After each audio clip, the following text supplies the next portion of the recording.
Ladies and gentlemen, boys and girls, children of all ages, and welcome to Robert Sports Show. I'm your host, Robert. Alright, Impact Wrestling's annual Slammiversary pay-per-view. It's on Fight TV on Saturday night. I was able to get it finished up today. Go ahead and review that with star ratings and everything. For a big cornerstone show like Slammiversary is supposed to be for Impact Wrestling, it didn't. I mean, I'll be completely honest. It didn't completely deliver for me. When you have these big pay-per-views and they're kind of your cornerstone shows, you need those to over-deliver match quality-wise. You need to build storylines that's going to move forward into your weekly stuff. And it seems like, if you think about like WrestleMania is like huge, and then the night after WrestleMania is one of the biggest nights on Raw, SmackDown before kind of deal. Same way with Wrestle Kingdom. It's like the entire year changes with Wrestle Kingdom for New Japan, and that kind of dictates what's going to happen throughout the year, and it's kind of that reset. With having 4 major shows, they have Hard to Kill in January, Rebellion in April, those reviews from this year up on Robert Sports Show, and then Slammiversary here in July, and then October, Bound for Glory. You need those cornerstone moments. Overall, it was a good show, but to be one of your big 4 pay-per-views, there's a few matches to me that was a little bit lackluster. So let's get down to the card here. So we had 2 pre-show matches. We had a 6-woman tag match. We had the Death Dollz, Courtney Rush and Jessicka, teaming up with Jody Threat, going up against the quintessential diva Gisele Shaw, Vidal, and Savannah Evans. Short, sweet, 5-minute match. Honestly, there's really not a lot of point here. There's been a little bit of build-up with Courtney and Jessicka and Gisele Shaw, but other than that, to bring in Jody Threat, it was kind of like, why? I know Shaw, Vidal, and Savannah Evans have had their own little faction going, but yeah. Death Dollz got the victory here. I ended up giving it 2 3/4 stars. So it was one of those matches where it's a pre-show match. It could have been on the weekly show. And then our second pre-show match was for the Impact Wrestling Digital Media title. Joe Hendry, if you say his name, he will appear. I actually like Joe Hendry. I've followed his career for quite a while now, since 2018-2019, over in Defiant Wrestling, which is a defunct UK wrestling company now. But yeah, he's always been talented. He actually had signed with Ring of Honor right when the pandemic hit, and then when everything got shut down, it was like, so sorry, you know. He went up against Kenny King, KING. Him and Sheldon Jean, his kind of understudy, I guess you would call him. It's just kind of weird how he just kind of popped into the digital media title scene, and boom, he's champion now. Short, sweet, to the point match. When it started, actually, Kenny King actually, got the jump on Joe Hendry and ended up getting the victory. Kind of, heel tactic kind of deal. Just typical, just okay. 6-minute match. I give it 2.5. Kenny King, your new Impact Wrestling Digital Media Champion. Those are the 2 pre-show matches. Those were on YouTube. And then the actual show was on YouTube Insider, I think it was, and definitely on Fight TV where I got it at. So the first match, we had a #1 contender Ultimate X match. We had KUSHIDA, Kevin Knight, who've actually been teaming together in New Japan Strong and some other independent companies. Speedball Mike Bailey, gotta love a Speedball. Jonathan Gresham, and then the returning Jake Something. Jake Something is uber talented, uber athletic guy that, one of the kind of big guys that can actually do a lot of moves. And then Alan Angels as well was in the match. Yeah, so for an Ultimate X match, you kind of had the right kind of guys in this match. You had the Greshams, who you wouldn't necessarily see him leaving his feet. We've got a mat-based guy, KUSHIDA, who does a lot of the aerial stuff. You had Mike Bailey, who's kind of a combo. You had the kind of big, strong guy, Jake Something, Alan Angels, and Kevin Knight. Overall, really good match. You didn't have the spectacular stuff sometimes you see in an Ultimate X match. But you did have KUSHIDA crawling across the rope. You had, I think it was Alan Angels was right on his tail, and he was able to get the Ultimate X unfastened. It was sitting there holding it, but you have to drop to the mat. Which I've actually seen people in the Ultimate X matches actually drop that, and somebody picked it up and they won.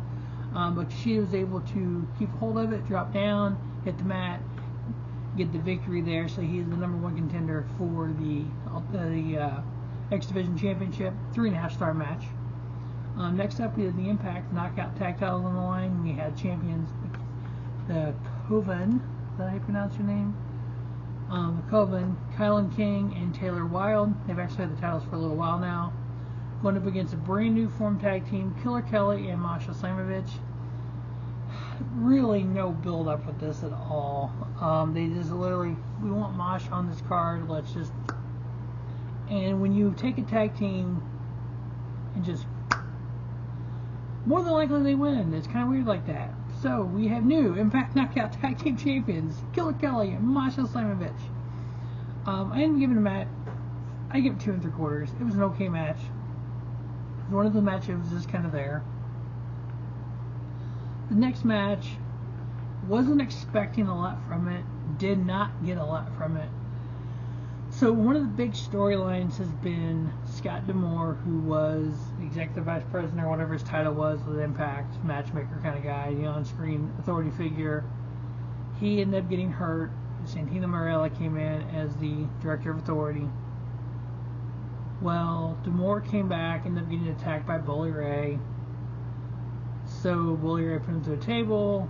So they set up this big match. We're going to have a tag match. It was supposed to be Bully Ray and Steve Macklin versus Scott D'Amore and a partner of his choosing. Well, we found out with the Down Under tour that Impact Wrestling had that Macklin got hurt. So Diener approached Bully Ray and said, look, I have a problem with Scott D'Amore as well.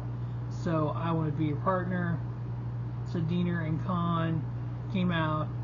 Well, Scott D'Amore, who back in the day used to be the leader of Team Canada, if you're a TNA wrestling fan, you remember Team Canada. He was actually a hell of a wrestler back then too. He is supposedly the one that created the Canadian Destroyer. So there's a big old, who's going to be his partner? Well, we found out it was the reuniting of Team Canada. It was Eric Young coming out, part of Team Canada with Scott D'Amore, with Darren McCarty as the special enforcer. Darren McCarty, I think he was a hockey player. I think he was former. I don't think he's current. Let's see here. He's 51 years old, so he can't be current. So let's see here. He played for the Detroit Red Wings and the Calgary Flames, so they were in Calgary, so that makes sense. He was actually at a show where Bully Ray ended up attacking him. I want to say it was maybe the last pay-per-view. Let me look here.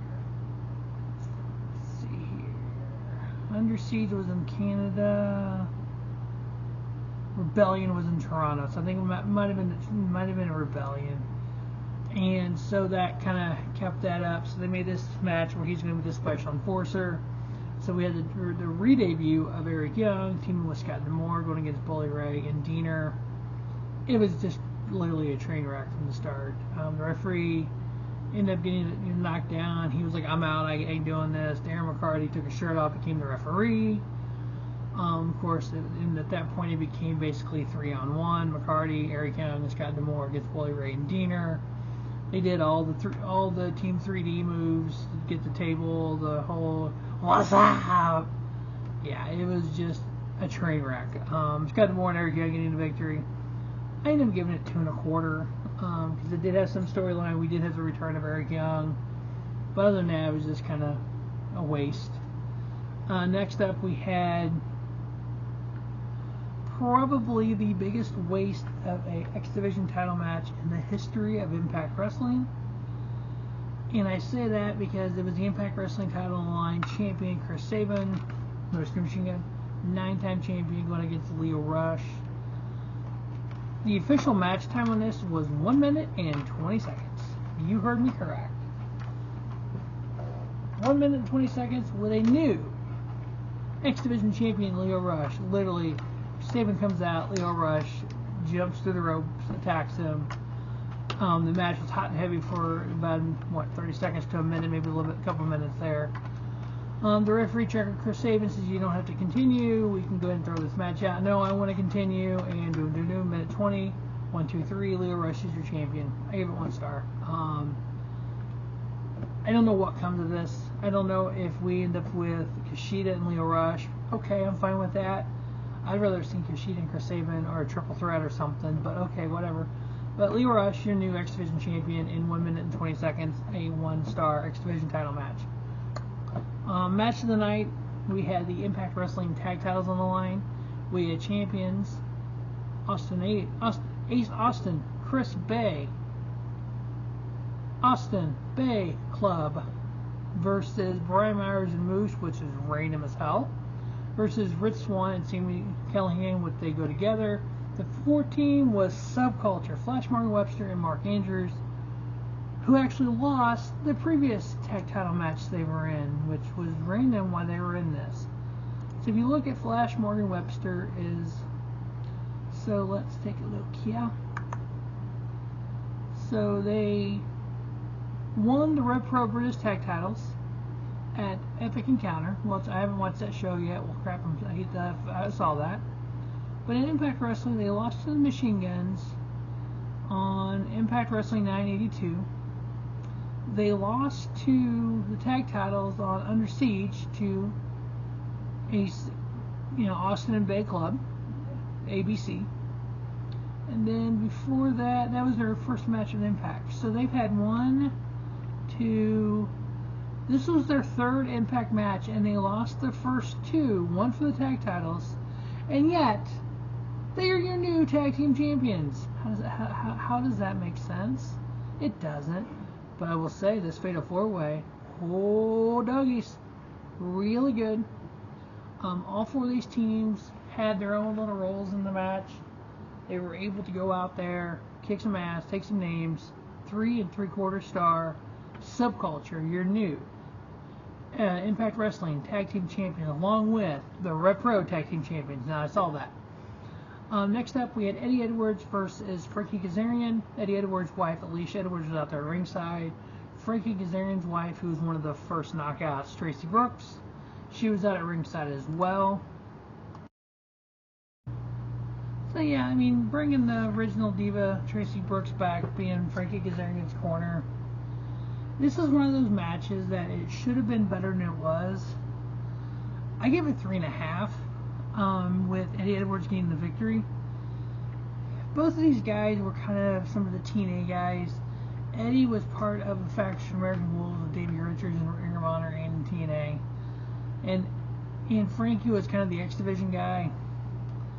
Overall, it's a pretty good match, 3.5 star, like I said. Next up, we have the Impact Knockouts World Title on the line. Champion Deonna Purrazzo, the Virtuosa, versus Trinity, formerly known as Naomi. You kind of knew when she finally got her knockout title match what the outcome was going to be. Not downgrading her as a competitor, but she's only been with Impact Wrestling for, this is her 7th match.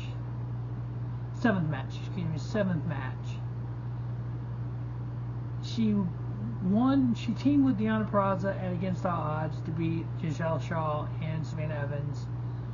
She beat Savannah Evans, she beat Gisele Shaw, she beat KiLynn King, she beat Jay Vidal. She won a mixed tag match, teaming up with Nick Aldis, Deonna, and the Machine Guns over Shaw, Kenny King, Savannah Evans, Sheldon Jean, and Trey Miguel. I don't think she had enough matches to warrant her getting the title shot, and none of those were number 1 contender matches. It's almost like they gave her a title shot because she was in WWE. I hate when Impact Wrestling, Ring of Honor used to do it. Any of these independent companies, when a former WWE person comes, oh my god, they have to win a title because they used to be in WWE. Yeah, I mean, don't get me wrong, the match was good. I ended up giving the match 3.5. So it was a good match. Trinity is a good wrestler. Deanna Praza is a really good wrestler as well.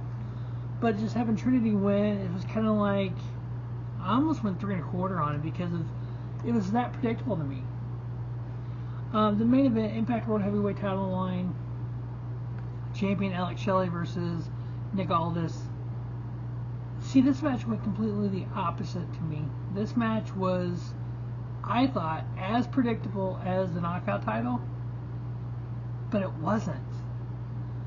So Alex Shelley, Nick Aldis, 10 pounds of gold, Sweet Charlotte, NWA World Champion for like 1,000 days during COVID. One of the great champions and great wrestlers in his era. I thought, oh, there's no way he doesn't win the title here. His first title match back with Impact. He said when he signed with Impact as part of the vignette that he was going after the title, so you kind of knew, okay, they're going for the title from minute one. His first match back with Impact was literally in May. He beat Kenny King. He lost teaming with Gresham. He won the #1 contender match at Against All Odds. He won that intergender tag match with Deanna. He won with Leo Rush versus the Machine Guns.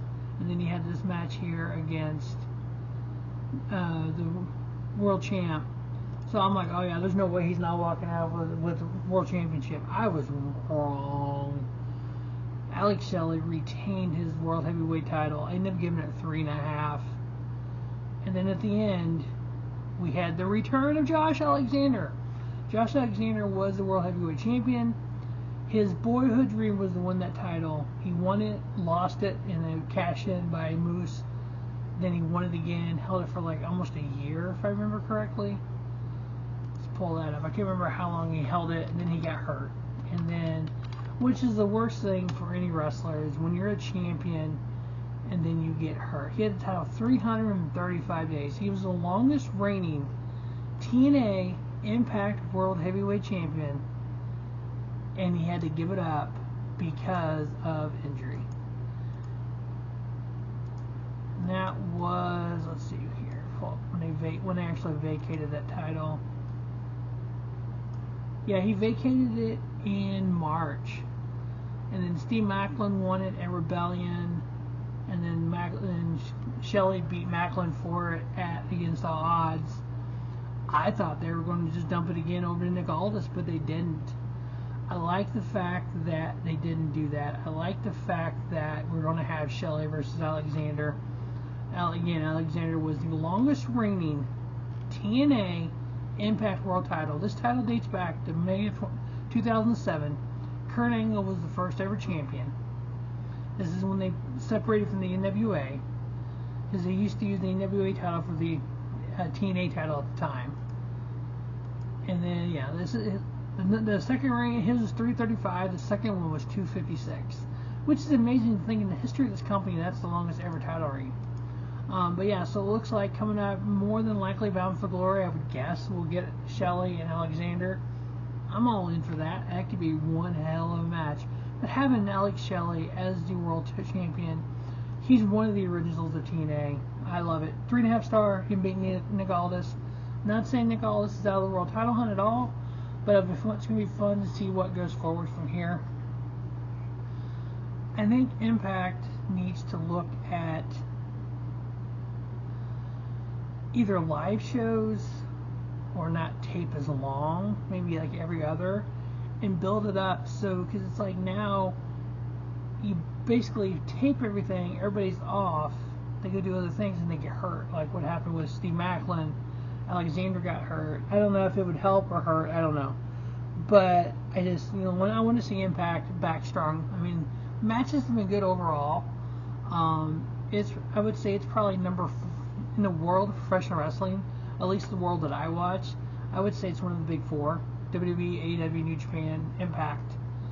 But I think it can be third in the U.S. I mean, it's never going to surpass AEW like it initially back in 2002 when Jeff Jarrett founded it. The goal was to compete with WWE. No, but I think they can improve on what they are. But that is Impact Wrestling Slammiversary review. As always, thanks for watching Robert Sports Show. Just have a great day. Have a spiffy day. Robert Sports Show, your YouTube leader in sports channel content.